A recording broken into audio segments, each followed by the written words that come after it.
distance between Matt's house and mine is roughly about the same as the walk from the turf field to the library. Drake and I have walked, scootered, biked, and now driven that distance to each other's houses countless times over the past 13 years.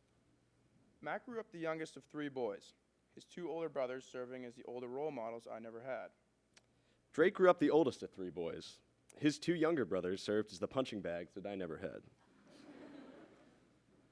Matt and I met for the very first time on our first day of kindergarten at Tower School in our hometown of Marblehead.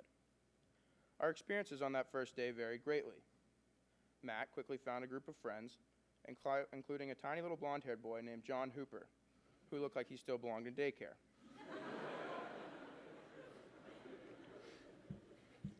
Drake's kindergarten experience didn't go as smoothly. He found his one and only friend, who ended up having to repeat his kindergarten year as we moved on to the first grade. This set Drake up for a difficult first grade year, as his reading skills were equally as underdeveloped as John's height.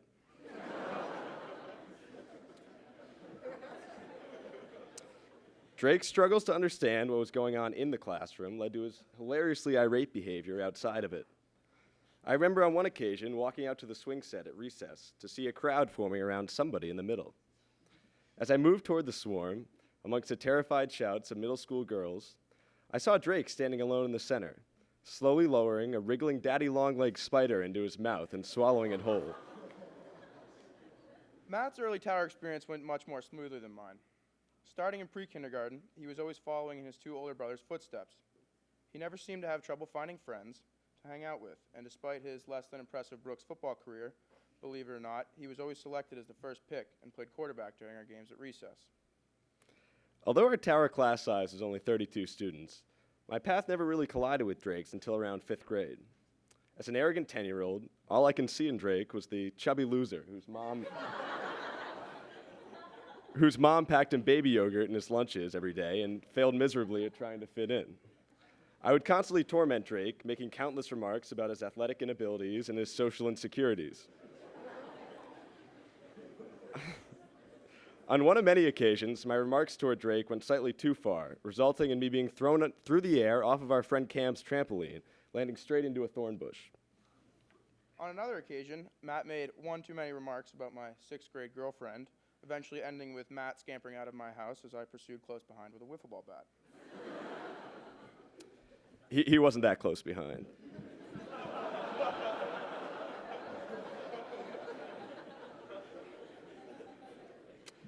During this time in middle school, my obsession with fitting in and trying to mimic my older brother's means of successful verbal harassment all led me to being a terrible friend and the second hardest obstacle in Drake's adolescent life. At the same time that Matt found it so easy to pick on me, my life outside of school was quickly deteriorating. In the summer prior to 5th grade, my mom moved to the 3rd floor of our house, telling me that it was because of the better air conditioning and my dad's snoring. My brothers and I began rotating weekends doing activity with either my mom or my dad, but never both.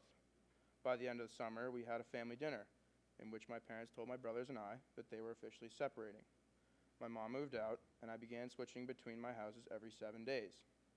My parents did the best they could with a crappy situation. They always supported me in my education, they would never fight, and they always loved us unconditionally.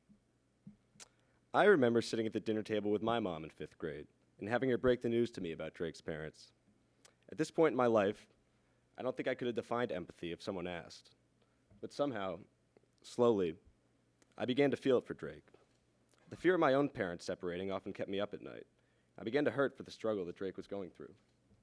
Although Matt certainly wasn't a perfect friend, he began to limit his comments about the baby yogurt and my weight, and we spent more time together outside of school. At this point, Drake and I were both in the midst of thriving Little League baseball careers. Going into our major season in 7th grade, our prospects had never looked better.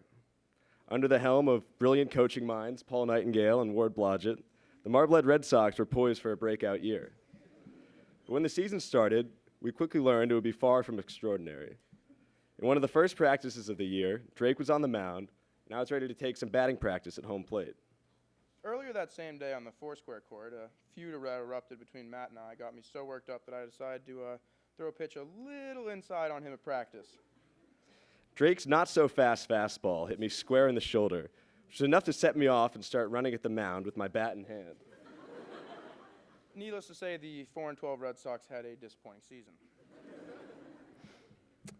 At about the same time during 7th grade, Drake began to find his place at Tower as the outspoken and rebellious class clown who could make almost anyone laugh. Part of my maturation process into an outgoing character was auditioning for a lead role in the Tower School musical in 7th and 8th grade.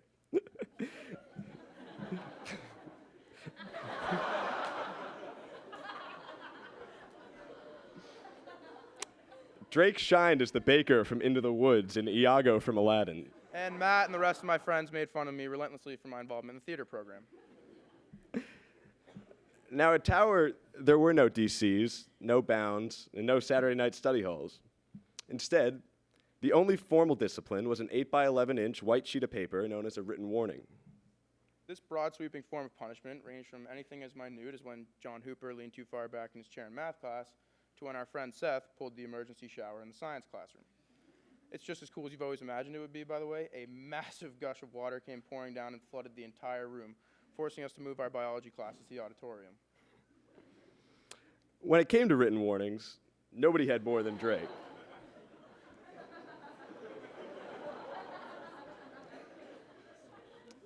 By the end of our 8th grade year, Drake had amassed over 20 of the white sheets of paper, each of which he proudly collected.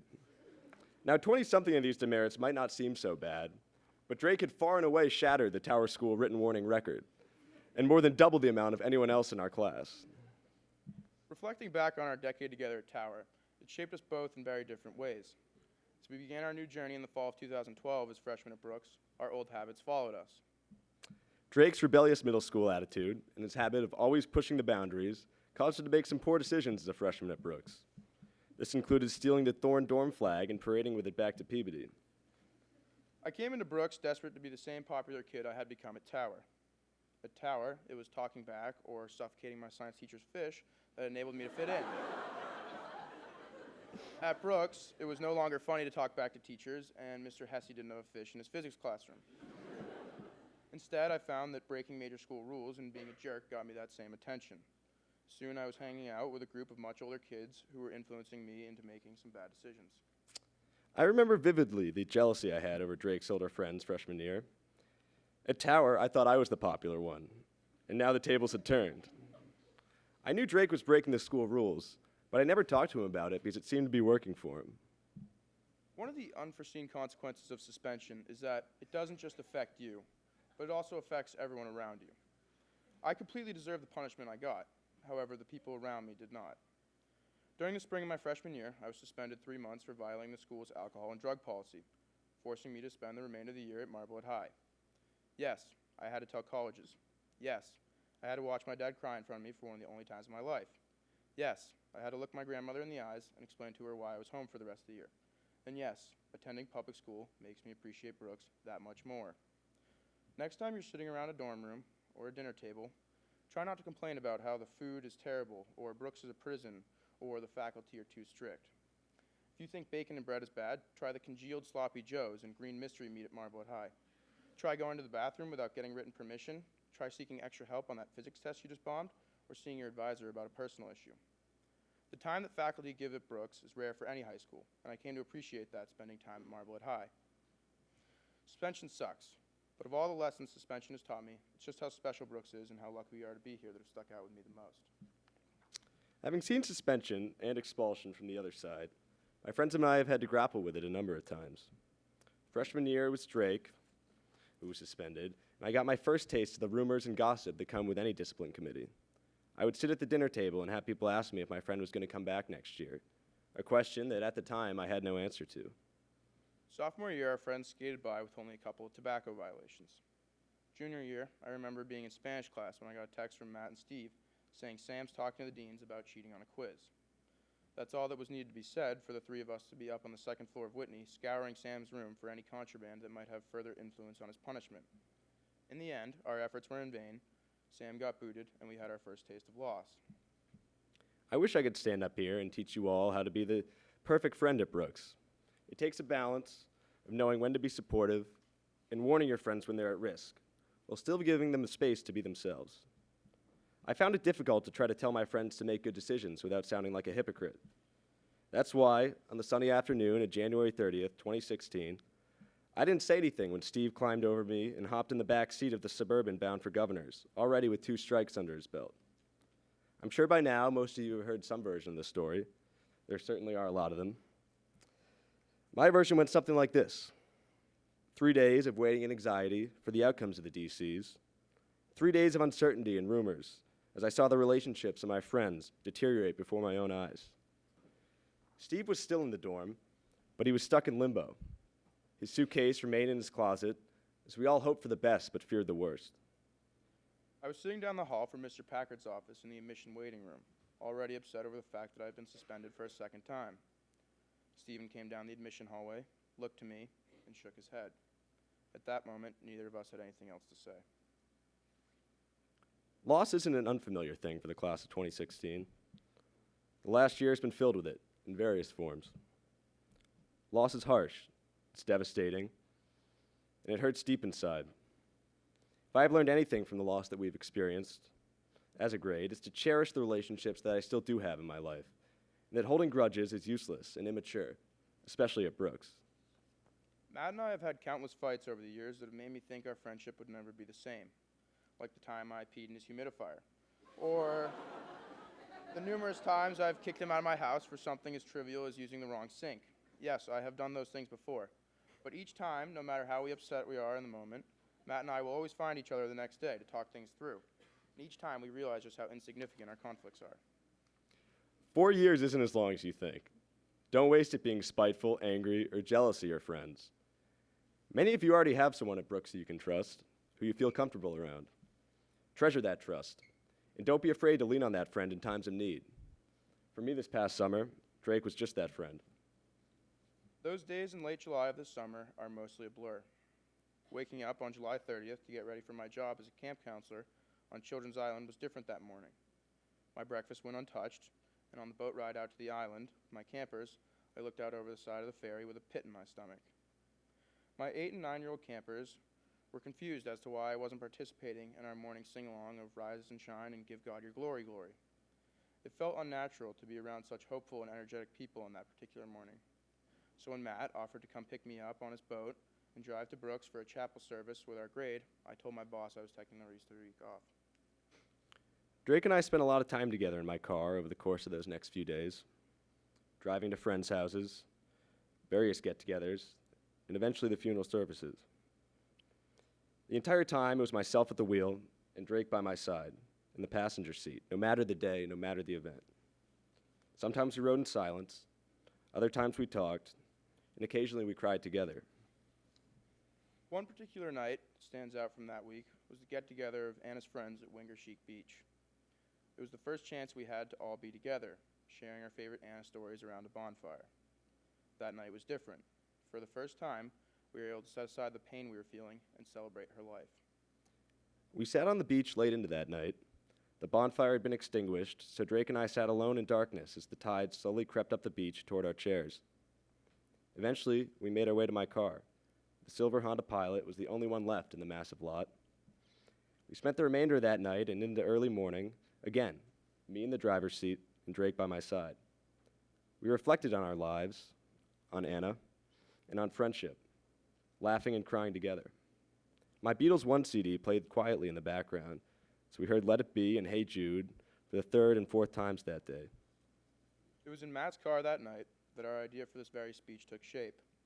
We wanted to share our newfound understanding of friendship and of all the lessons we learned together over the years, since we did not learn them alone. First, friendship isn't perfect. It took over 6 years at Tower for me to stop making fun of Drake's lunches and finally realize we were actually friends. Give people a chance. Don't allow your own popularity and ego to dictate the friends you make. Second, be empathetic and supportive. And likewise, don't be afraid to open up. You never know what someone's going through. My newfound friendship with Matt after my parents' divorce gave me someone to talk to about what I was going through. Third, look out for each other. Don't allow your friends to make stupid decisions, as I did, but still know when to give them their space. If I had the opportunity to go back in time and shut that door on Steve and Chatham and everyone else who got in that car, I wouldn't think twice about it. Fourth, it's okay to have older friends. but don't betray those friends in your own grade, or allow your older friends to influence your behavior. I let that happen to me freshman year, and found myself compromising relationships with teachers in exchange for older friends. Lastly, we all experience loss. It's the friends that you've made that allow life's hardest moments to be bearable. Look around this chapel and think to yourself, whether you're a freshman, sophomore, junior, or senior. There's somebody in this room that means something to you. Hold that dear, because when things don't go your way, when you do experience loss, don't be afraid to put some of your weight on their shoulders. Thank you. Thank you.